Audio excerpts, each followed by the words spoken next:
Hi everyone, today we are in Warwick, which is located in Middle England. We will be walking through the historical medieval Knights Templar field and woods within the castle park, as well as looking at the location where it is believed Temple once stood.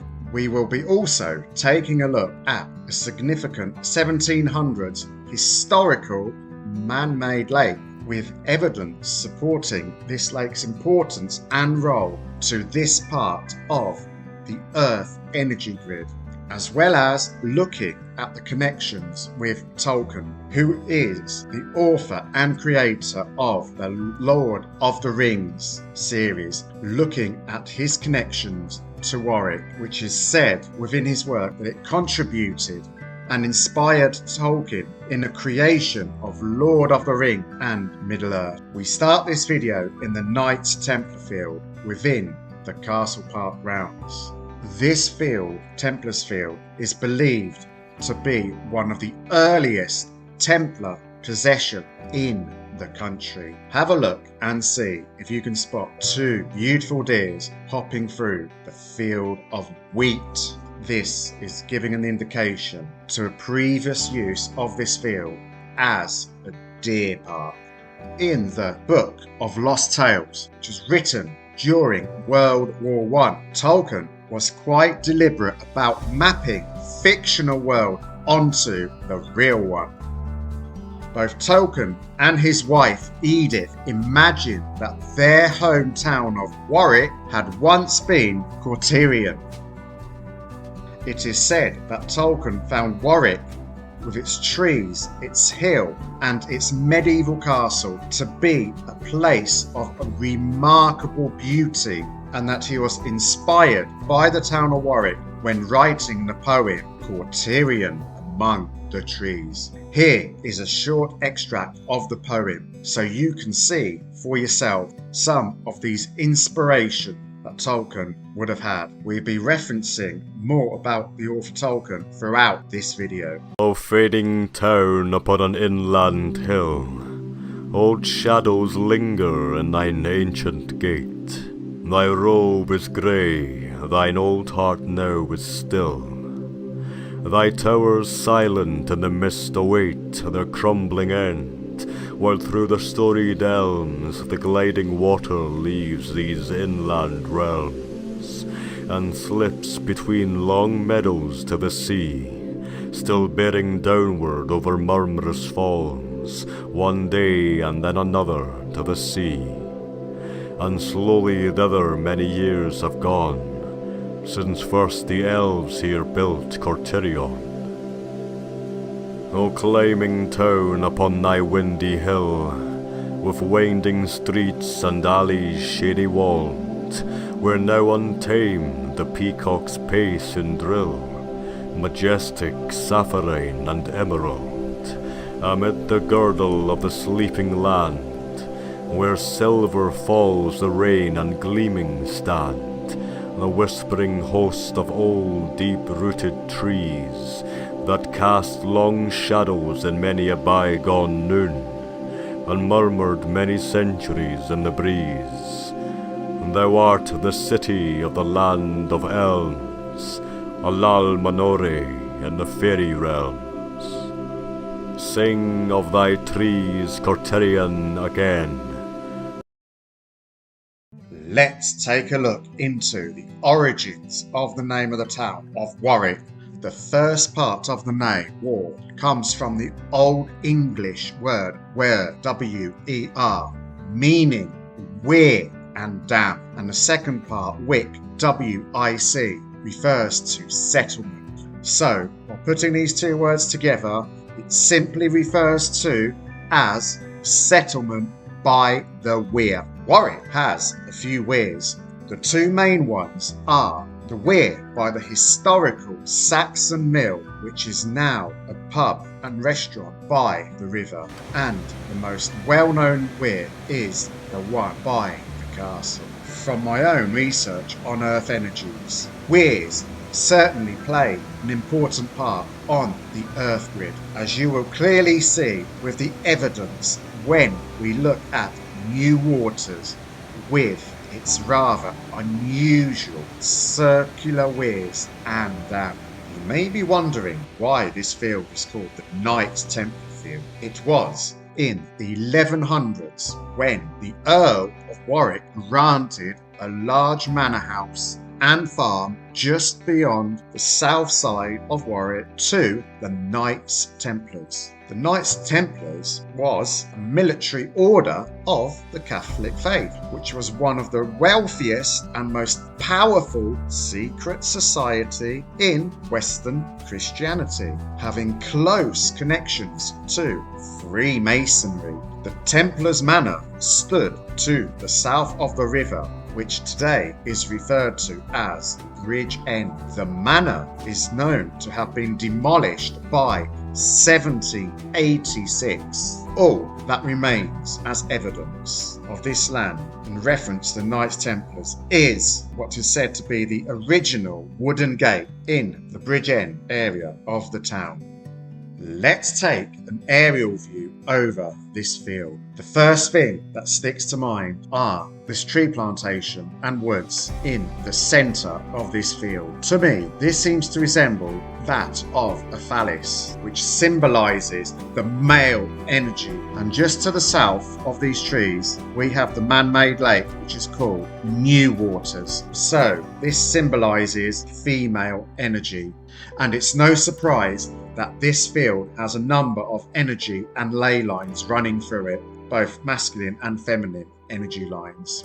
To most people, it would appear like they've just been grown from an acorn that a squirrel had buried under the ground. However, when you see oak trees within a field, the chances are they have been planted there on purpose as a marker to the farmers to do with the energy of the field, and also as a marker for any other reasons that the farmers may require. And it's no surprise that the central line of trees, which are perfectly aligned in a straight line, this happens to fall on ley line running directly through to the castle. We have started our journey in this field, on this side of the field by Banbury Road, and we will be walking all the way along this field to the south by New Waters, over the dam, and then we will be going over to this woodland here, where, as we can see on this image, there seems to be an indentation in this wood. We will go in and see what we can find at this indentation to see what we can find. Now let's take a look at some of the historical map overlay. As we can see, tree plantations at the centre weren't always quite what they look like today. There was an area of trees, so plantations there at the top of what would appear as the male phallus, which is called Lord Brooks Clump, was an owner of this land at some time. And as we can see, this area of the land are referred to as the Temple Hills and the Temple Hill Plantation. Place names are not given randomly. They are usually associated with something historical to do with that particular area. So, by calling this Temple Hills, could that possibly be referring to a temple that was present at this site sometime in the history that they do not want you to know about? And from this historical imagery, we can see there's a rectangular type of enclosure in this area of the woods. We shall be investigating this part to see what we can see. We are now at top end of the field overlooking New Waters. For those of you who have watched my previous few videos on Leamington will know I've been mentioning inversions and bowls. So what do we have here? Yet another inversion, which happens to be located at the bottom of Temple Hill. Both the inversion with its lake and the hill play an important part to the earth grid. We can see that today this inversion and lake is only partially filled with water. New Waters Lake was constructed in the 1780s. The water flows through the dam, which we shall be seeing shortly, at a controlled level into the River Avon. See if you can spot a couple of beautiful herons flying in the distance across the other side of this lake. We'll shortly see the dam towards the right hand side of the lake. It's worth mentioning that the lake is located within the castle park. It was in the year 1743 that the castle park was created in order to replace nearby Wedgenock Park as the deer park for the Brook estate.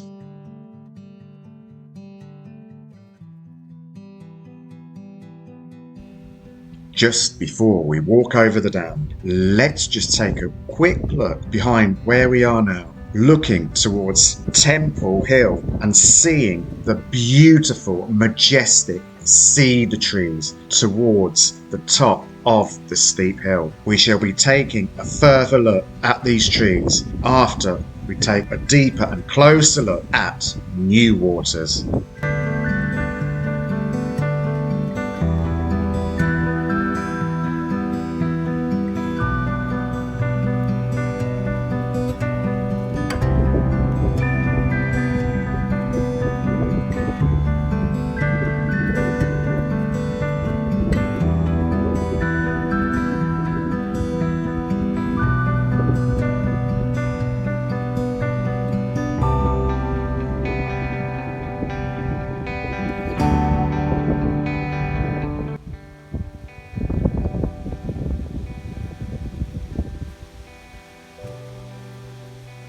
Let's take a walk over the dam and discover some incredible findings, which I'm sure you will find very intriguing.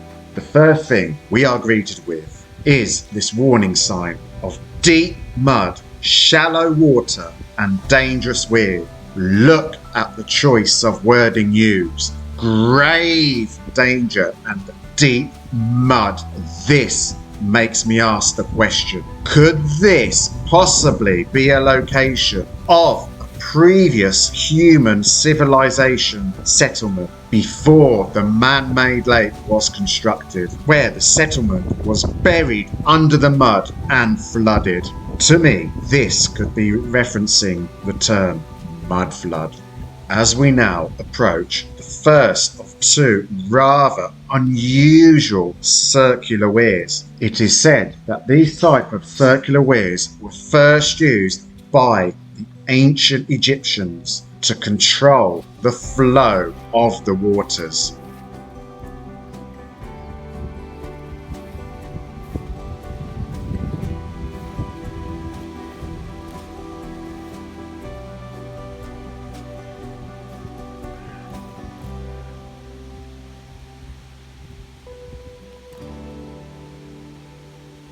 As we can see, it appears rather overgrown and the water level isn't quite high enough for the water to cascade into the weir. Take a look at this old image of the weir, which was taken a few years ago before all the overgrowth. What does this look like to you? To me, it resembles something that looks like a ring. As soon as I saw this image, it reminded me of a scene from The Lord of the Rings. Could these weirs have possibly influenced Tolkien in his creation of Lord of the Rings? So, for any of you Lord of the Rings fans, let's play this short clip from The Lord of the Rings and see if you can spot the similarities.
By walking along the dam, we can see that the water in this part of the lake closest to the dam seems quite stagnant by looking at the green algae on the surface. As we can see, this side of the dam appears to be constructed of rocks.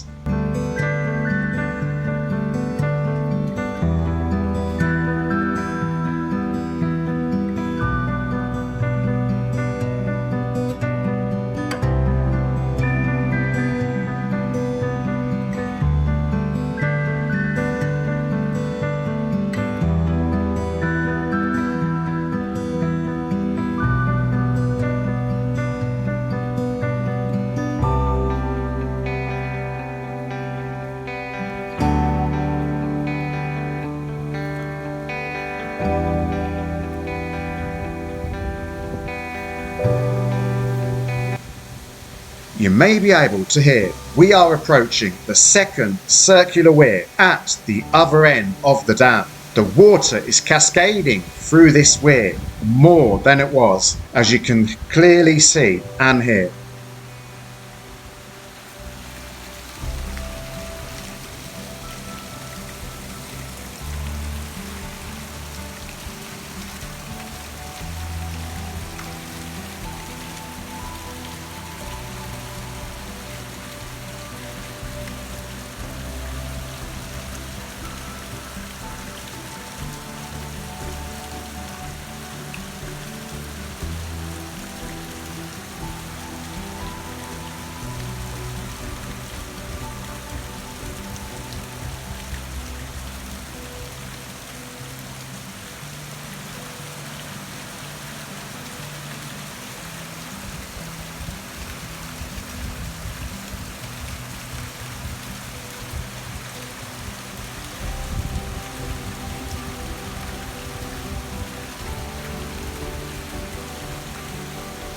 What do we have directly in front of this weir?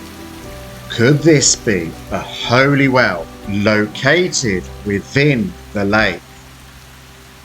Let me ask you the question. Have you ever seen a well like this in a lake before? I know I certainly haven't. The first thing I thought was, why would anyone build a well in a lake? This seems rather odd to me. So, as I like to connect the dots and find answers, I decided to investigate to see what I could find. Here is some of what I found. Notice how the number 7 keeps popping up all the time. One of the first things I decided to look at were any possible connections which had to do with both sides of the lake.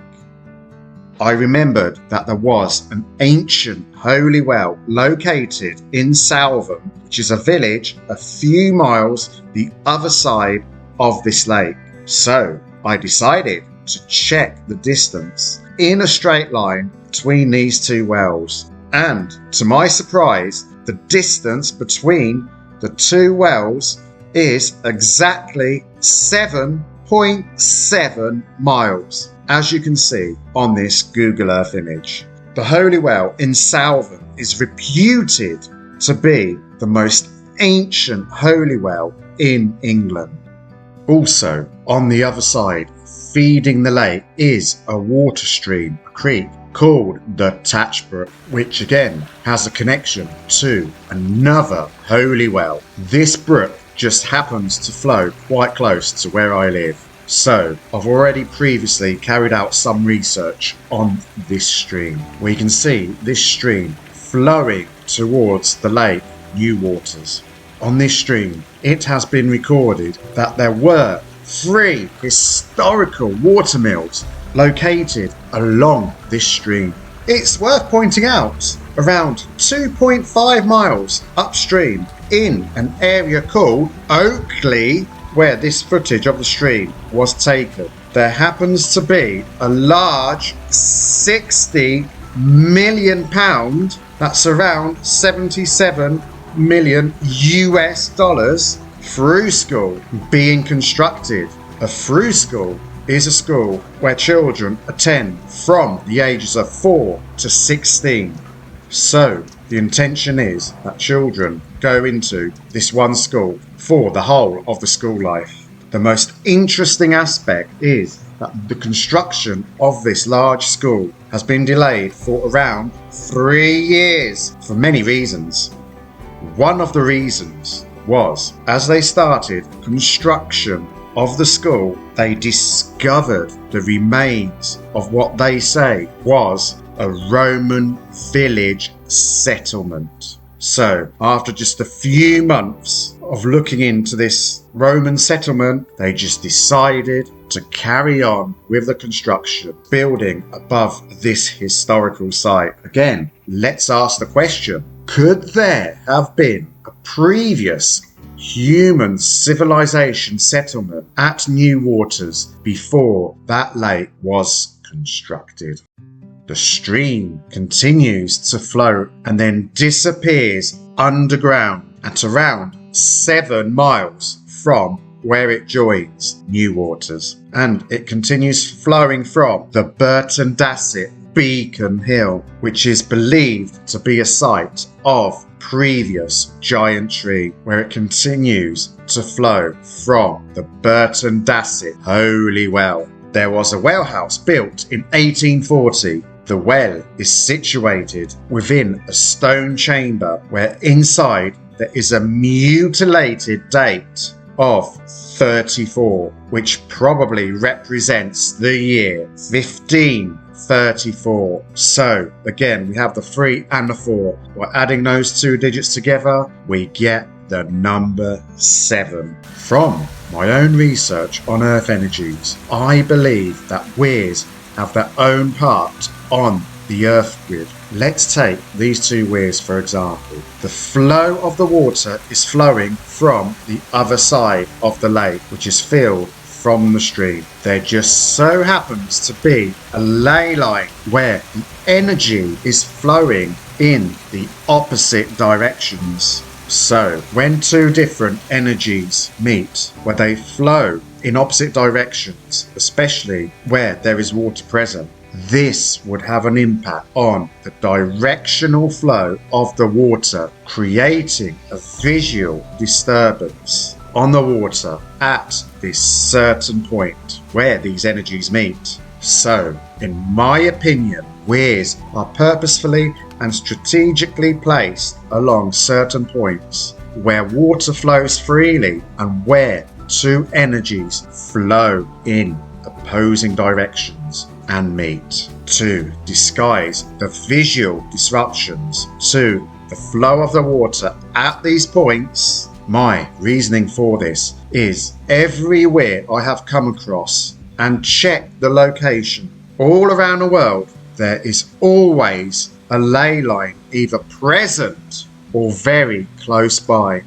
Let's now focus our attention to this side of the lake. Exactly 0.77 miles away, we have the Severn Trent Water Processing Plant. So here we have the connection to 3 sevens. We have the distance of 0.77 miles, and by removing the R from the word Severn, we get the word 7. Is this just another pure coincidence? Following on from my own research of telluric earth energies all over the world, I seem to find the same pattern reoccurring, that these water treatment plants, just like the weirs, would appear to be strategically placed on or in close proximity to ley lines. I believe that bodies of water such as rivers, lakes, streams, creeks, and even man-made canals are a conduit of telluric earth energies, and they transfer energy in a similar way to ley lines. If we take a river, for example, which could potentially stretch for hundreds of miles, there would be numerous ley lines passing or crossing through at various points along the river. Water has the potential to pick up and transfer the energy of these ley lines. At some point along the way, it is very likely that some of this water would pass through a water processing plant. So let's just put this out there. Is it possible that water treatment works as well as the obvious role of processing and cleaning contaminated water? Could these processing plants also be harvesting the energies from the earth grid? Should anybody be interested or would like to find out more about earth energy harvesting, I recently did a couple of videos with the incredible and renowned historians and truth seekers Michelle Gibson and Chad Williams, where the three of us provide over 4 hours of compelling evidence on the harvesting of the earth energy and how the grid system has been destroyed, exploited and reverse engineered, and provide evidence to explain the who, the what, the where, the when and the why. I shall be putting a link to these 2 videos in this video description. Let's now ascend to the top of Temple Hill to take in the beauty of some of Warwick's magnificent trees and further references to Tolkien, the author and creator of Lord of the Rings, and his connections to Warwick. It is very likely that Tolkien would have visited Castle Park and would have been inspired by the beauty of these very trees we can see right now, as well as the view of the castle, which we shall be seeing shortly. We are told these beautiful cedar trees were planted in this park in the 1800s and were supplied from the cedars cultivated from Hitchman's Arboretum in the neighbouring town of Leamington, which I featured in my previous video on the healing waters of central England. The most famous connection with Tolkien and Warwick was when he married his partner, Edith Bratt, who happened to live in the town of Warwick. They married on the 22nd of March 1916 of St Mary's Immaculate Church in the town's West Street. We are told that they had met 7 years earlier when Tolkien was 16 and Edith was 19. By the summer of 1909, they had fallen in love.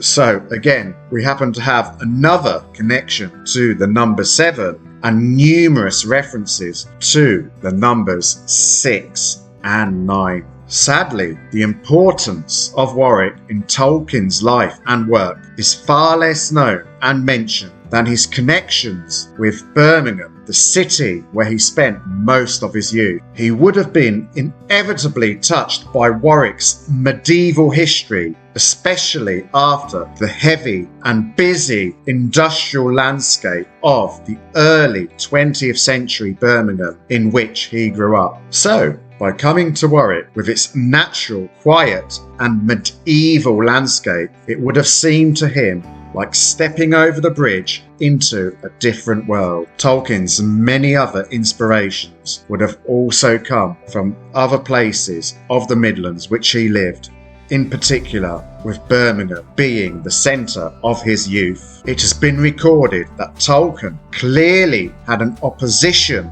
to industrialism and environmental destruction, where he had a love and passion for nature and trees.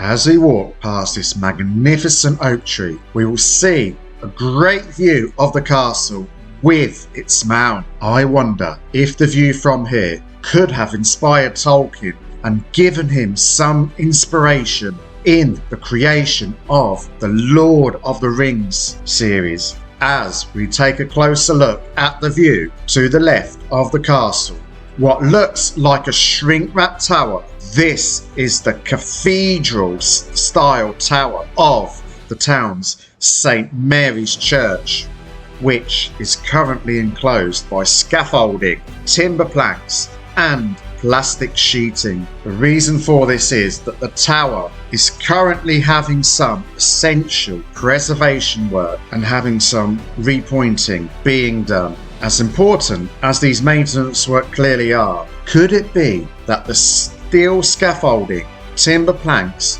and plastic sheeting, could they have an effect on both the telluric and etheric energies from the church tower? Directly in the middle between the castle and the church tower, we can see the castle mound. What does this look like to you? To me, it looks like remains of an ancient giant tree stump. Let's bring our attention to this mound and its potential links to Tolkien and Lord of the Rings.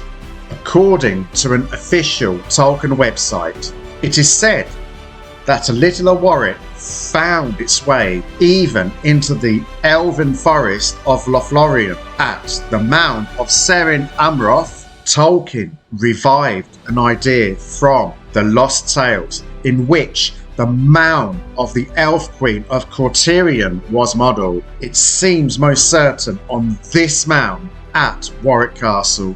Let's take a look at this photo of the mound close up. And now let's compare an artist's impression of the Serin Amroth mound from Lord of the Rings. Can you see the similarities?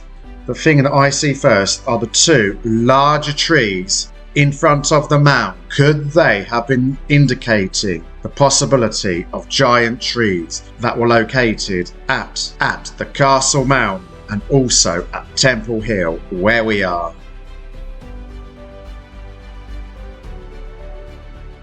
Let's now take a look in the Temple Plantation Woods, which is located at the top of the steep Temple Hill, and take a look at the rectangular inversion we saw on the Google Earth image earlier on. The first thing before entering the woods is this warning sign that adders live within these woods. Could this sign simply be symbology, or could there be possibly adders living in these woods? We'll just keep an eye out for it just in case. Remember guys, respect all nature and wildlife. Treat nature with love and respect. Then nature will support, heal and protect you. Let's now enter the woods. Here we can see the indentation, though unfortunately the camera doesn't quite pick up the depth of this rectangular enclosure. Just to remind you, we are at the top of Temple Hill. What do you think was the intended purpose of this enclosure? If we consider that the park was once used as a deer park and hunting ground, could this have possibly been some kind of enclosure for the deers so they could get in and not be able to climb back out?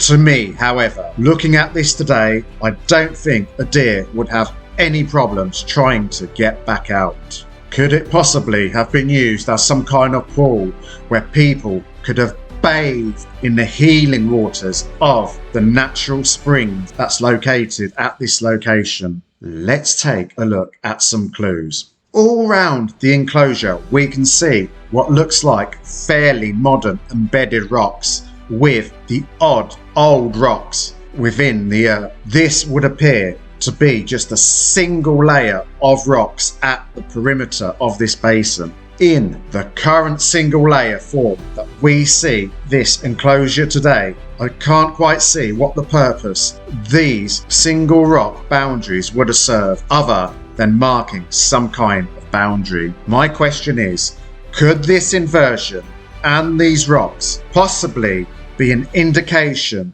that there could have been some previous infrastructure or building, such as a temple located at this particular location, considering we are at Temple Hill and Temple Plantation. I'll leave that thought with you guys to see what you think. What is perfectly clear to see is that this inversion is clearly man-made. I decided to check the size of this area using mapping tools. As you can see from this image, it is approximately 6,000 square feet, which would make it an ideal as a footprint for a building of some kind. Don't you think? We also have further connections to the number 7. I noticed that according to Google Earth, the elevation of this inversion is 77 meters above sea level. Also, looking at the GPS coordinates, when each of the 2 digits are added up, we get the number 777. So, with all the connections to the number 7, with the location that we have looked at today, it is clear to see it has an important role at this particular part of the Earth grid. And a thought just came to mind. Wasn't there in Lord of the Rings, wasn't there also the 7 rings of power? You may be wondering what's so significant about the number 7. It is often referred to be a divine number symbolizing completion, perfection, and unity. Just one more thing before we end this video. As mentioned at the beginning of the video about the oak trees which are scattered what looks like randomly within the Templar field, I decided to connect the dots by simply drawing lines between these tree alignments within the wheat field. As you can see from this image, once connected, they form a clear X. Oh, recently that Elon Musk changed the name of Twitter to X. Why is X so important?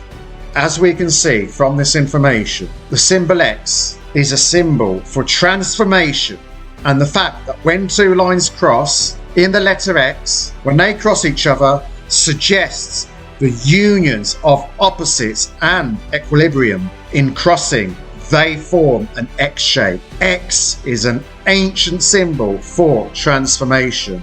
So we come to the end of this video. So if any of you guys enjoyed this video, found it interesting, remember to click the like, subscribe and hit the notification so that you can be notified whenever I release a new video. As always guys, I will leave you with some positive words of wisdom. Remember, you can only start to see the full clear picture by connecting the dots. Ask questions, do your own research, think outside of the box and go within and follow the heart. Once you start to see the full picture, you shall find the answers and the inspirations that you are looking for. Live in the frequency of love. The frequency and vibration of love and light does and will overpower and eradicate all the darkness. You have that power within you. Shine your light and allow, trust and follow your heart. Love, light and peace to you all. Thank you for watching the video.